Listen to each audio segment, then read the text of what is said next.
Sobat Movie, pada video kali ini saya akan mengupas dan membahas sebuah film yang berjudul Heaven Soldier yang dirilis pada tahun 2005. Film laga dan sejarah asal Korea Selatan ini disutradarai oleh Min Jun Ki. Film ini mengisahkan tentang beberapa pasukan Korea Utara dan Korea Selatan yang tiba-tiba kembali ke tahun 1572 dan terbangun di tengah peperangan antara pasukan Mongol dan pasukan Korea. Mereka juga bertemu dengan jenderal terkenal Korea yang bernama Yin Sushin dan membantunya untuk melawan pasukan Mongol dengan senjata modernnya. Lalu, apakah mereka bisa mengalahkan pasukan Mongol dengan senjata dari masa depan? Daripada makin penasaran, langsung aja kita mulai spoilernya. Tapi sebelum itu, saya mengingatkan untuk subscribe channel ini dan aktifkan lonceng notifikasi agar tidak ketinggalan video terbaru dari Kupas Movie.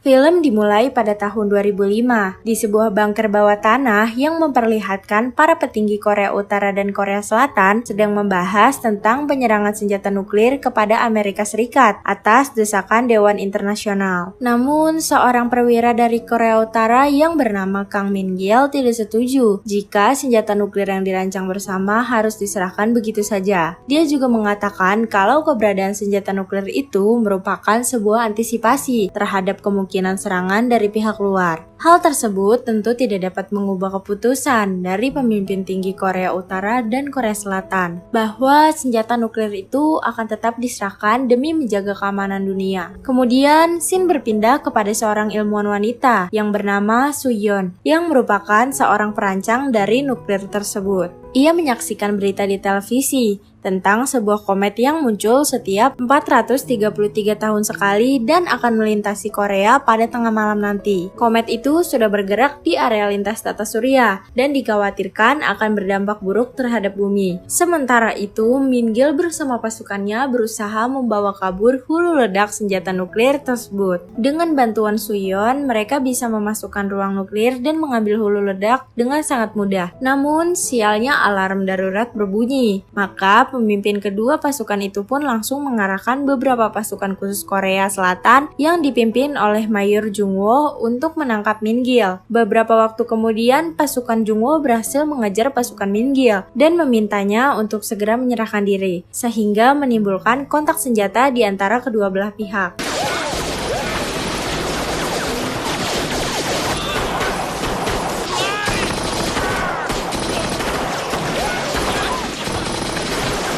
Di tengah-tengah baku tembak, sebuah komet melintas di atas mereka dan menciptakan celah waktu ke dalam siklus 433 tahun, sehingga menyebabkan beberapa orang dari mereka terhisap oleh komet tersebut. Saat terbangun, mereka sangat terkejut karena telah berada di tengah-tengah pertempuran antara dua kubu, yaitu kubu warga Korea dan kubu pasukan Mongol. Kemudian, sebuah kapak tiba-tiba melayang dan menewaskan seorang prajurit Korea Utara. Mereka lalu melihat beberapa prajurit Mongol yang mau menyerang mereka. Jadi, seorang tentara Korea Selatan pun melemparkan sebuah granat ke arah mereka dan akhirnya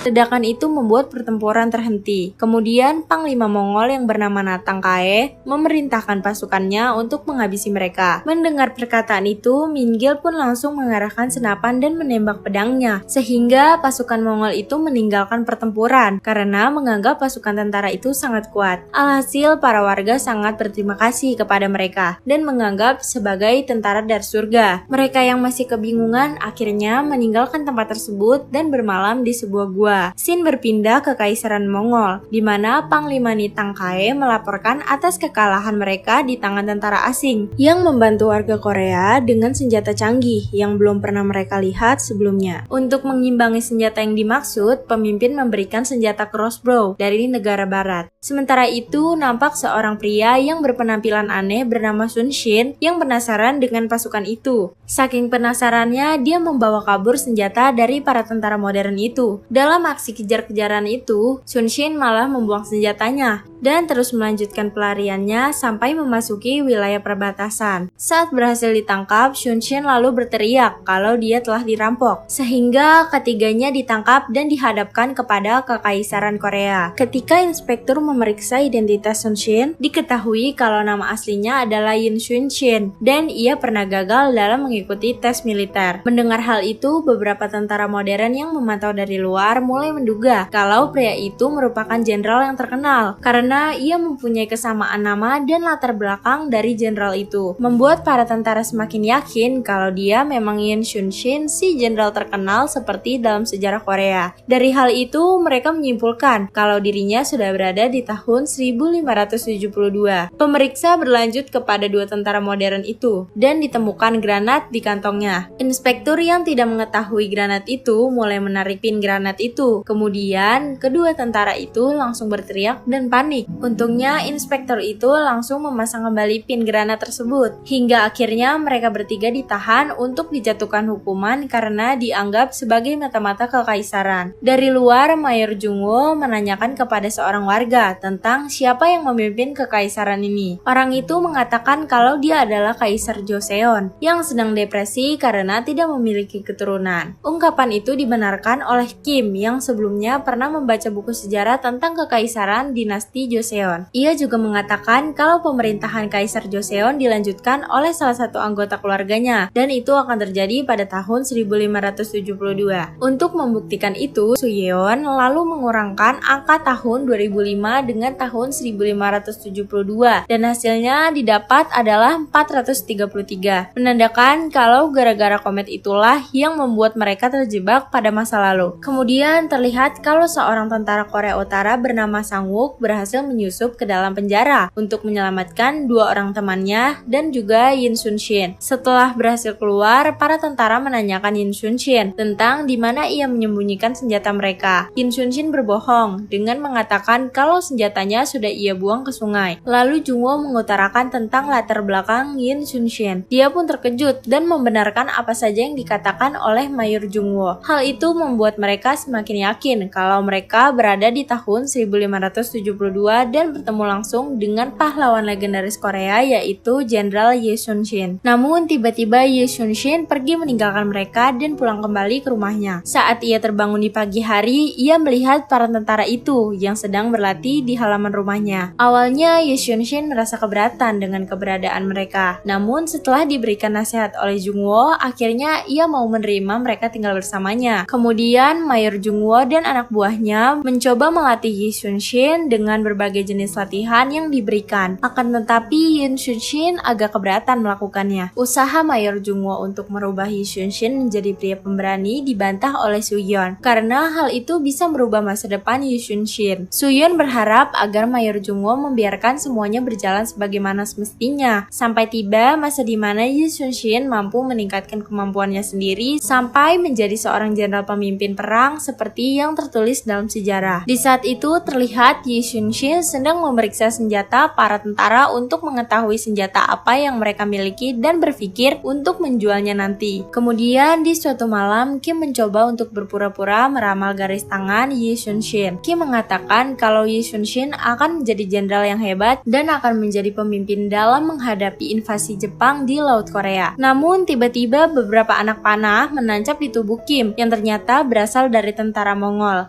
Akhirnya Yi Sun Shin ditangkap dan dicambuki oleh tentara Mongol. Di sini Nitang Kae memaksa Yi Sun Shin agar memberitahu tentang keberadaan para tentara modern itu. Namun Yi Sun Shin tidak mau memberitahukannya. Nitang Kae lalu memberitakan kekejaman dengan menombak seorang bocil dari warga Korea. Setelah itu tentara Mongol meninggalkan Yi Sun Shin sendirian. Tak selang lama Jungwoo dan anak buahnya datang untuk menyelamatkan Yi Sun Shin. Sementara itu Min Gil dan anak buahnya mencoba menyusup dan mengambil pengatur waktu senjata nuklir yang sebelumnya dicuri oleh pasukan Mongol. Anehnya, pengatur waktu yang sebelumnya diatur hanya 10 menit berjalan lambat dan baru sampai 5 menit. Sedangkan mereka sudah berada di sana selama 5 hari, sehingga dapat diambil kesimpulan bahwa 1 menit di masa depan sama dengan 1 hari di masa lalu. Dan Suyeon mengatakan kalau komet itu akan kembali dalam 3 hari mendatang. Keesokannya, Nitang Kae semakin emosi atas bebasnya Yi Sun Shin dan kematian beberapa anak buahnya. Di malam hari, Yi Sun-shin terus merenungkan perkataan Kim saat meramal garis tangannya bahwa kelak dirinya akan menjadi seorang jenderal. Keesokannya, Yi Sun-shin datang bersama para warga untuk mengembalikan semua senjata yang telah diambilnya. Yi Sun-shin memohon agar para tentara modern mau membantu pasukan Korea dalam menghadapi pasukan Mongol. Kemudian, para tentara modern itu memberikan pelatihan kepada pasukan Korea dengan senjata seadanya. Selain itu, Yi Sun-shin memaparkan strategi perang dengan memanfaatkan medan perbukitan untuk menjebak kedatangan pasukan Mongol. Yi Sun-shin semakin yakin bahwa strategi jebakan dalam perang akan terus diterapkan di masa depan nanti.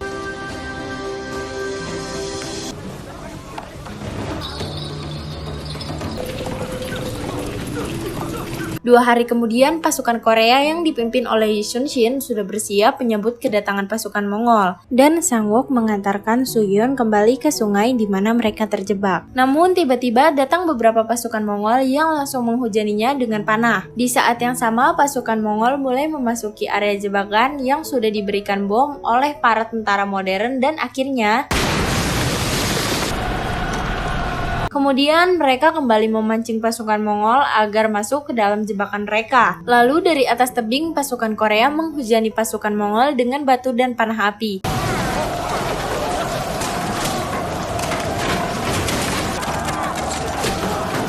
Meski demikian, pasukan Mongol berhasil menerobos keluar dari tebing itu. Setelah keluar dari tebing, lalu mereka dihadang oleh pasukan Korea yang dipimpin oleh Yi Sun-shin. Kemudian, para tentara modern pun menembaki pasukan Mongol dan menewaskan banyak pasukan Mongol.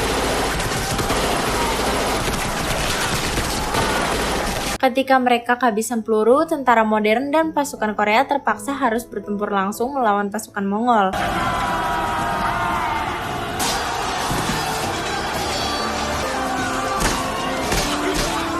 Dalam pertempuran itu, tangan kiri seorang tentara Korea Utara terkena sabetan pedang. Ma Dong melihat hal itu langsung membantunya. Namun tiba-tiba sebuah anak panah menancap di kepalanya. Spontan hal itu membuat si tentara Korea Utara itu marah besar. Lee Tang-kae mengarahkan panahnya ke Yi Sun-shin. Namun Min-gil berusaha mengalaunya. Meskipun beberapa anak panah menancap di tubuhnya, Min-gil terus maju hingga tewas oleh Lee Tang-kae. Hal itu membuat Mayor Jung-woo marah besar. Kemudian mereka berduel dan menghabisi Lee Tang-kae. Akan tetapi tiba-tiba ada sebuah anak panah yang menusuk Mayor Jung-woo, yang ternyata itu berasal dari si pemimpin Mongol. Yi Sun-shin pun membalasnya dengan panah juga, sampai akhirnya si pemimpin Mongol tewas oleh Yi Sun-shin. Sementara itu, Sang-wook terlihat berhasil membunuh sebagian besar pasukan Mongol, tapi ia terkena lemparan kapak dari seorang tentara Mongol dan membuatnya tewas. Si tentara Mongol itu juga melemparkan kapaknya lagi ke Su-yeon. Beruntung komet itu kembali dan membawanya ke masa depan dengan kondisi berganti malam hari. Lalu Su-yeon melaporkan peristiwa yang mereka alami kepada pemimpin dari pihak Korea Utara maupun Korea Selatan dengan memberikan bukti sebuah kapak yang berasal dari tahun 1572. Su-yeon sangat sedih karena teman-temannya yang harus bertempur mati-matian dan tidak akan pernah kembali ke masa depan. Kemudian film diakhiri di tahun 1597, di mana pasukan Korea yang dipimpin oleh Yi Sun-shin dengan 13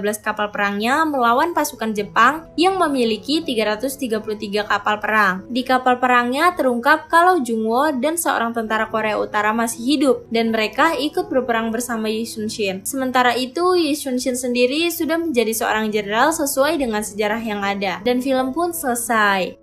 Begitulah alur film Heaven Soldier yang dirilis pada tahun 2005. Semoga kalian mengerti dengan alur cerita kali ini. Sampai jumpa di alur film berikutnya.